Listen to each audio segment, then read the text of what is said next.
ಎಲ್ಲರಿಗೂ ನಮಸ್ಕಾರ.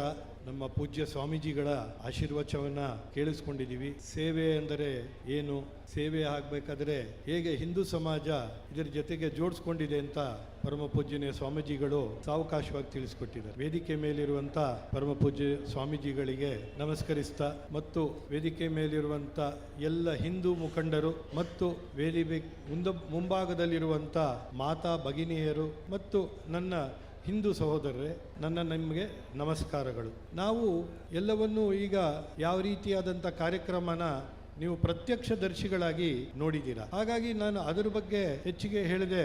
ನನ್ನ ಸಂಸ್ಥೆಯಾದಂಥ ವಿಶ್ವ ಹಿಂದೂ ಪರಿಷತ್ ಅದರ ಬಗ್ಗೆ ಒಂದು 5 ನಿಮಿಷ ನಿಮ್ಮಲ್ಲಿ ವಿಷಯವನ್ನು ಹಂಚಿಕೊಳ್ಳಿಕ್ಕೆ ಪ್ರಯತ್ನ ಮಾಡ್ತೀನಿ. 1963ರಲ್ಲಿ ಟ್ರಿನಿಡಾಡ್ ಅಂಡ್ ಟೊಬ್ಯಾಗೋ ಅಂತ ಒಂದು ಹೊರ ದೇಶದಿಂದ ಒಬ್ಬ ಹಿಂದೂ ನಮ್ಮ ದೇಶಕ್ಕೆ ಬರ್ತಾನೆ. ಅವನು ಇಲ್ಲಿ ಬಂದಾಗ ಅವನಿಗೊಂದು ಅಳಿವು ಏನು, ನಾವು ಹಿಂದೂಗಳು ನೂರಾರು ವರ್ಷಗಳ ಹಿಂದೆ ನಾವು ಭಾರತ ಮಾತೆಯನ್ನು ಬಿಟ್ಟು ಬೇರೆ ದೇಶಗಳಲ್ಲಿ ಹೋಗಿ ನಾವು ನಮ್ಮ ಜೀವನವನ್ನು ನಡೆಸ್ಕೊತಾ ಚೆನ್ನಾಗಿದ್ದು ಸಮೃದ್ಧವಾಗಿದ್ದು ಬೇರೆ ಬೇರೆ ದೇಶಗಳಿಗೆ ನಾವು ಆರ್ಥಿಕವಾಗಿ ನಮ್ಮ ಕೈಲಾದಷ್ಟನ್ನು ಮಾಡ್ತಾ ಇದ್ದೀವಿ.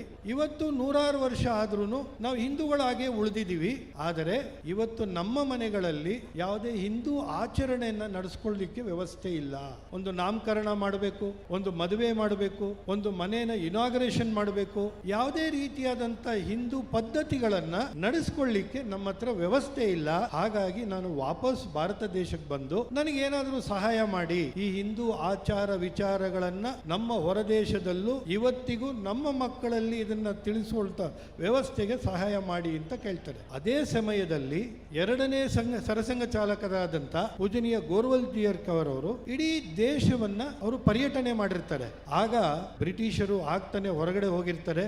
ನಮ್ಮ ಹಿಂದೂ ಸಮಾಜದ ಮಧ್ಯದಲ್ಲಿ ಬೇಡದೇ ಇರುವಂತ ಒಂದು ಜಾತಿ, ಬೇರೆ ಬೇರೆ ರೀತಿಯಾದಂತ ಒಡೆಯುವಂತ ಷಡ್ಯಂತ್ರ ವ್ಯವಸ್ಥೆಯನ್ನ ನಮ್ಮನ್ನ ಬಿಟ್ಟು ಹೋಗಿರ್ತಾರೆ. ಇದನ್ನು ಒಂದು ದೊಡ್ಡ ಒಂದು ಪ್ರಾಬ್ಲಮ್ ಆಗಿ ನಮ್ಮ ದೇಶಕ್ಕೆ ಕಾಣ್ತಾ ಇರುತ್ತೆ. ಈ ಸಮಯದಲ್ಲಿ ಪೂಜನೀಯ ಗೋಲ್ವಲ್ಕರ್ ಜಿ ಅವರು ಯೋಚನೆ ಮಾಡ್ತಾರೆ, ನಮ್ಮ ಹಿಂದೂ ಸಮಾಜಕ್ಕೆ ಒಂದು ಸಂಘಟನೆ ಬೇಕು, ಒಂದು ವೇದಿಕೆ ಬೇಕು, ನಮ್ಮ ಎಲ್ಲರ ಒಂದು ಮನಸ್ಸನ್ನ ಇಡೀ ಜಗತ್ತಿಗೆ ತಿಳಿಸುವಂತ ಒಂದು ವ್ಯವಸ್ಥೆ ಬೇಕು. ಈ ಯೋಚನೆಗಳನ್ನು ಇಟ್ಕೊಂಡು 1965ರಲ್ಲಿ ಮುಂಬೈನಿನ ಸಂದೀಪಿನಿ ಆಶ್ರಮದಲ್ಲಿ ವಿಶ್ವ ಹಿಂದೂ ಪರಿಷತ್ತಿನ ಸ್ಥಾಪನೆ ಆಗುತ್ತೆ. ಸೊ ವಿಶ್ವ ಹಿಂದೂ ಪರಿಷತ್ತು ಸ್ಥಾಪನೆ ಆಗಿತ್ತು, ಬೇಕಿತ್ತು. ಆದರೆ ಅದರ ಉದ್ದೇಶಗಳನ್ನ ಸಮಾಜಕ್ಕೆ ತಿಳಿಸುವಂತ ಪ್ರಯತ್ನ ಆಗಬೇಕಿತ್ತು. ಸೊ ಏನಪ್ಪಾ ವಿಶ್ವ ಹಿಂದೂ ಪರಿಷತ್ತಿನ ಪ್ರಯತ್ನ?